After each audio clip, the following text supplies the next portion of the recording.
આપણે ભણીએ છીએ સાધનો વિશે.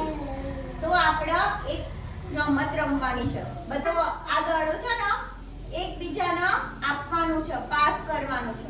ખંજરી વાગવાની ચાલુ થાય એટલે દડાને એકબીજાને આપવાનો અને ખંજરી બંધ થઈ જાય અને જેના હાથમાં દડો રહી જશે એને એક વાહનનું નામ બોલવાનું છે. તૈયાર? તો ચાલો ખંજરી ચાલુ રાખો.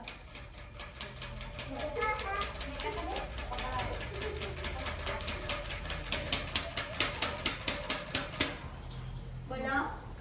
સાયકલ. સાયકલ.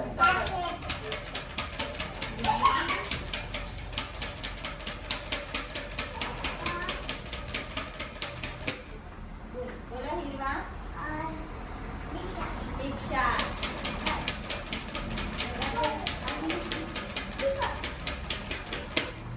બોલો. સાયકલ.